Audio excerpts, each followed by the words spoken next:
welcome to the Picnic Bench. We're Roger and Monica from Life Resources. For those of you that want to get in contact with us, you'll find the information at the beginning of this video or underneath in the description.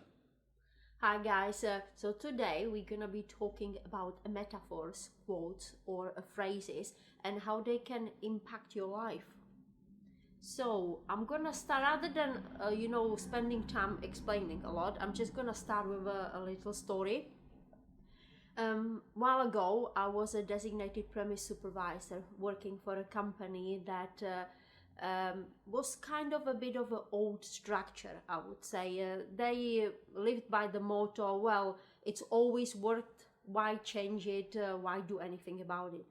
And I found it very difficult dealing with them in respect of the law changes, because the law changed with the alcohol and licensing premises and all that, and it was very hard for me to get the message across that it's not my idea to change everything, that just simply the laws changed. So one day I came up with this kind of not maybe as a metaphor, but sort of an similar explanation scenario, and I said, well guys, imagine that for a past 25 years you go to a certain bus stop and you take a bus from A to B. 25 years it always worked. Then suddenly something changes and the bus stop is no longer there because, let's say, the council changed the position of the bus stop, or the bus is no longer running. And my explanation or similarity to that scenario was how often you would go to that bus stop expecting for that bus to turn up. Or whether you're gonna actually acknowledge that something has changed and you need to move on. So I think you agree with me that in the reality you probably go there maybe once and twice, and then when you realize that the bus is not coming, you're not gonna be going there, right? But in a real life, in a real scenario, these people struggle with what? It always works and we will always do it like that. So the metaphors sometimes give you a bit of an insight and what you're doing in a daily basis situation, and if you actually lived that metaphor, you realize that it just seems really crazy to continue with certain things, like that bus scenario, for example. Yeah, so some metaphors are really good at basically giving you an understanding of what you're doing. So if you have a look at your own metaphors or stories or quotes or any phrases that you use and start to slightly pick them apart, you start to see these patterns and ways that you're causing yourself to behave in ways that you probably wouldn't do if you realised what you were doing.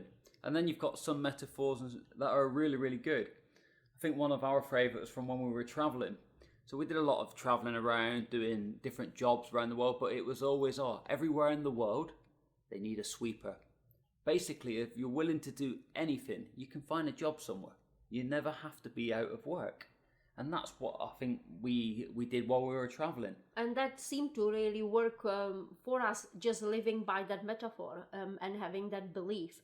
Like I said, some metaphors you might acknowledge you live by might be very good, might serve you really good. I think when you start to realize that something isn't working that well, that's when it's good to pay attention to if you actually lived by that metaphor, what would you do? One good one is like, there's I'm just running around in a circle. So just put yourself in a place where you have enough room and run around in a circle until you actually get fed up with it. What would you do? Would you continue running in that circle? What would you do? What about the one of, I keep banging my head against the wall? Off you go and have a go at banging your head against the wall. How long are you going to keep doing it until you do something different? So if you look at the metaphor, banging the head against the wall, it's painful if you keep doing it. And in a real life, if you had to relive that, you're not going to be doing it for so long, will you? You will have to change something. And that, how you would change it, that you can apply to the different scenario in your life you feeling you like banging the head against the wall. I think that's a good one, isn't it? Yeah, I think so. I think it's about this understanding of what we say, or even what we think, and how by just tweaking that a little bit, will change the way we actually behave. Yeah, I mean, like recently. So before we were talking about, doing these metaphor things, I was just thinking to myself how I would feel now about my life, how I would describe it. And I came up with Lost in the Woods. And the reason being is because there has been this year a lot of changes for both of us and for myself. And I think the projects I used to spend a lot of energy on working seem to be all kind of lost or put to stop. And I felt like I'm lost, kind of. What am I doing? How I move on? Do I want to start something just so it stops again? And that kind of a scenario. So I thought that's what I feel like, lost in the woods. The woods are kind of pleasant, but yet it's still a bit lost. And funnily enough, what was it? 2 days ago, we went to go. We went out for a walk in the woods. Basically, Monica decided she would start looking for stuff to create that Christmas decoration. While we're out in the woods, I said to Monica, "Well, I'm not too sure where we are." Yeah, because we were kind of walking, and then we had the option to go back where we started or continue somewhere else. But the road wasn't very much clear, and I'm like, my natural behavior was I don't really want to go backwards, right? I just don't like to go the same path I just came in. I like to move on, and suddenly I just said that, oh, I'm going up, and Roger was like, what do you mean? I said, well, when in doubt, go to the higher point so you have a better view. It's probably a Hansel and Gretel kind of a scenario. So I've got myself a bit higher up and then step on a bit of the dry stone wall to have a view. And there it was, a path continued really nicely. I was like, oh, that's great, because basically I don't have to go then backwards.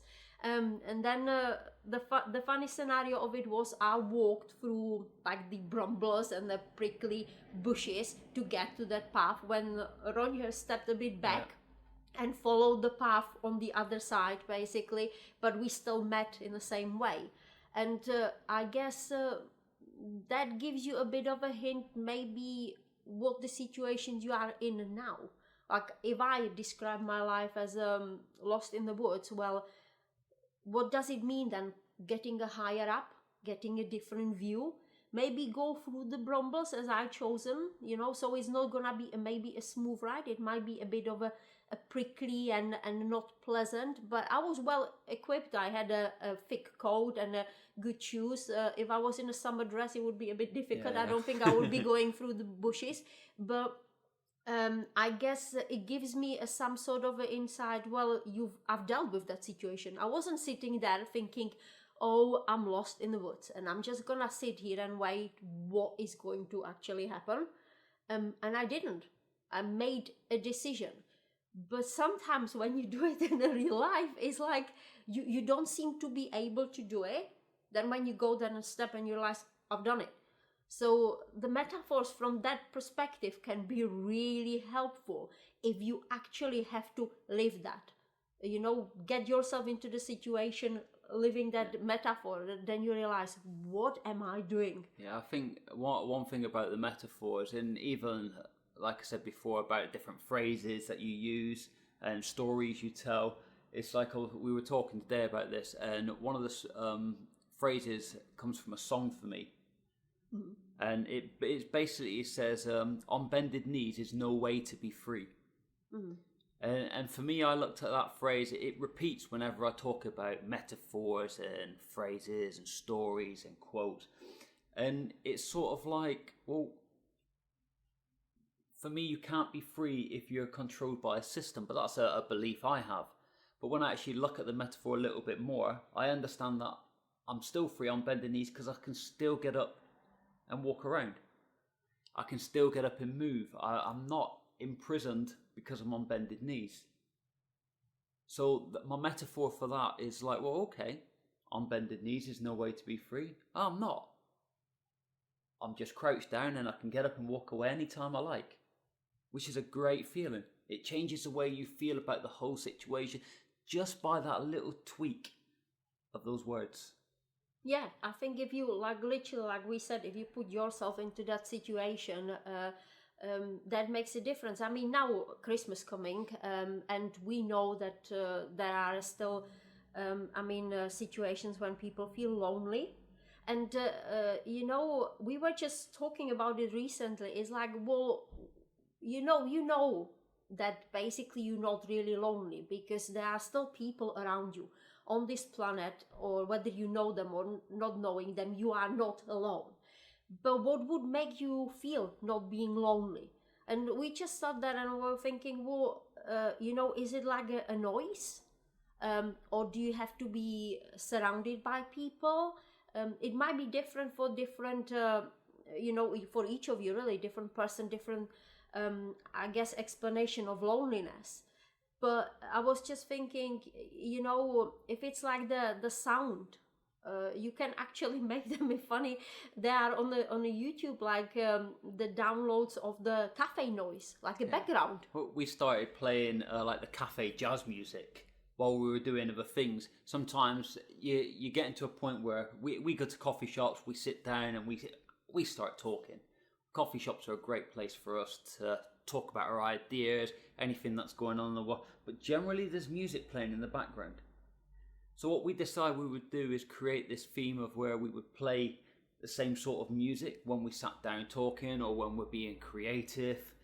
And it stops you thinking, oh, it's so quiet in here. Yeah, it is, because, even for us, it can also be very quiet. It doesn't have to be just a one person. So that's what it is. I mean, for some people it might be noise or anything. Some people might just need to actually go out and meddle between the people. So, like maybe the shops or different places, you could just like browse around. You don't have to actually buy anything, but you feel like you are in a crowd of people. Even if you don't know them, because I mean, sometimes, believe me or not, it's good that you don't always know people. You don't get caught up in everyone's drama if you don't know everyone. You can be sat on the sideline and watch the world go by, it's great to people watch sometimes. And just to have that option of, like you said, there's another saying, people watching. What a great phrase. Yeah, it is. How many of you actually go out just to people watch? You say, do you know what? I'm going to have some alone time. I'm not lonely. I want some alone time. And I go and sit in a cafe and people watch. And it's great to watch the world go by, and all of a sudden you start to feel better. And I think that's what it is. In a way, it's like a metaphor. If you sit at home and you think, oh, it's so quiet, what would you do? Are you gonna play a music, or you gonna make some sound? And then basically that's what it is. If you live that metaphor, it's quiet. It's in your power to make that noise or get that noise from somewhere, whatever that really works for you. It's learning how to change your situations by changing even the words of it. So I'm not lonely, I'm alone at the moment. And I can go out and I won't be lonely or alone. There'll be people around me. Which already starts changing the input into your brain of, oh, well, this is better. There's people around, and I'll go for a walk. I'll pass people sometimes and say hello. Now there's a connection in the world. Just because I don't have somebody sat with me all the time, I have connections by going out and just saying hello to people. Which makes you feel like, well, the world's all right. There's more people around. I'm not a single unit by myself. So you can change this just by changing the phrases of it and how you respond to them. Yeah, I think I've noticed there was a while back I was thinking all about I would like to have a balanced life. So, work and free time and health and all that, basically really nicely balanced. And I thought that's a good metaphor for life, having it balanced, until one day Roger and I used to take aerial hoop classes. If you don't know, you basically sort of like a balancing or doing a different exercises on the like a hoop, metal hoop, like a steel hula hoop suspended in air. Yeah, and you do a different exercises there, and quite a few of them are involving a balance. And while I was doing one of those exercises, I actually realized how much energy and a hard work it is to stay in that balanced state, right? You ache all over just to do it for a few seconds. And basically, I just thought to myself, wow. And that's what I've asked for, having an evenly balanced life. That is a lot of effort to maintain. And anything, if you imagine being on that hoop, right, it's even a bit of the wind or external factor, which is, not in your influence, will throw you off that balance. But that is a life. It's never going to be a foolproof. And when you're in that metaphor, balancing, it's a lot of hard work. And I kept asking myself, oh, I want the balanced life. My God, that is a lot of hard work. Maintain that all the time, every time. So you just realize, I might just go a bit that way and then the next time a bit that way. On the average, I will balance it. But keep that balance all the time in all levels. It's a lot of effort. Yes, it becomes a lot of work, even in the metaphor itself. Keep the balance. It's like, stand on one foot now. Put two different objects in your hand, because everything we do, so work and home life, they're two different objects in a way, and they'll weigh differently. So you can imagine trying to stand there balanced and keep that balance on one foot. So there's a task for you now. Go and find something, after you've listened to this all, of course, go and find something to put in one hand, maybe a pot of coffee. In the other hand, maybe, let's go with a water bottle. Yeah. Stand on one leg and see how long you can keep that balance of those two. I think some people struggle just standing on one leg and keeping the balance. And that's not to mention then very often it's not about balance, it's about juggling. Yeah. And that is a completely different story. Try to juggle on the one foot. So you know that you can't possibly do it for a long term when you do it physically. So why would you expect being able to do it in a normal daily basis situation when physically it's gonna be a lot of trained body and a hard work, and even that you can't do all the time. So I think when you put that a bit of like a metaphorically and then physically doing it, you just realize, why am I beating myself down with that? Because I can't possibly do that. I mean, like, we're not a professional, people working for Circle. And in even that circus, in it, they can't even do that for a long, So it's like... Could you imagine looking at your life and always trying to keep it in balance? When would you relax? Yeah, like I said, it's just as a full muscle workout to be able to balance things. All that time, wow. And yet we strive doing certain things. So I guess what we would like you to do now, maybe think about what situations you are in and how do you describe them to yourself, or maybe not even describe, maybe what they remind you of, how you feel about them, what you think. What metaphors or stories or phrases you would use for that part of your life? Or a quote. Quotes are brilliant. You see it sometimes on the Facebook. People post the quotes and how many of those quotes resonate with your life. And then get yourself into that quote. What is it really actually telling you? And when you slowly start looking at it and taking just little strands of it out, you start to see, well, hold on. Is it possible for me to continue to live like this? Is that really how I want things to be? So, I think the quotes and metaphors and everything and the stories behind it, which we predict our lives by, we run our lives by them. And until we get ones that are, I would say, useful. Yeah, I mean, like, sometimes this, for a certain period of time in your life, it might just be very helpful. But I think when you start to realize that it isn't, that's when you maybe can explore more about what is it. Like I said, if you're a child and you're spinning yourself running around a circle, it could be a bit of a fun. But I think after a while, you're just gonna be fed up with it. Even that child's gonna be fed up with it. It's gonna get dizzy and realize, a child's gonna stop, gonna sit down, do something else. But in a real life, we get sometimes caught in a circle of the events and we wondering why we're not, getting anywhere, because we just, A, didn't stop, didn't change the direction, didn't change the approach. Sometimes stepping out of that circle. If you're running around in circles, to step out of that circle to watch it, you can see so much more from a different perspective of life.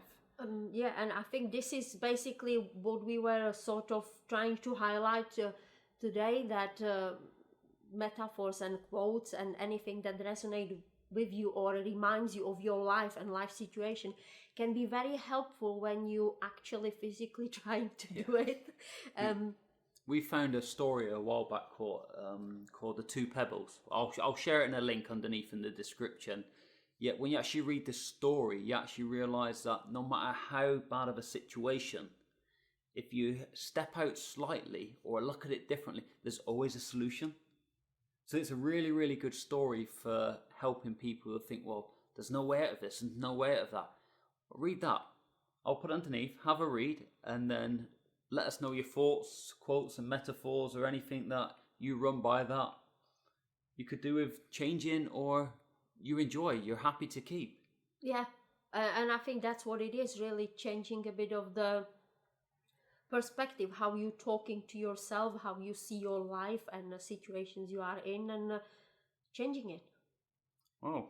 Well, hope you found that helpful. Like I said, post some comments, some metaphors, anything else. We will be really glad to hear from you and see what you experience, how that makes a difference in your life. Until the next time. Until next time. Thanks we'll a lot. See you. Bye. Goodbye.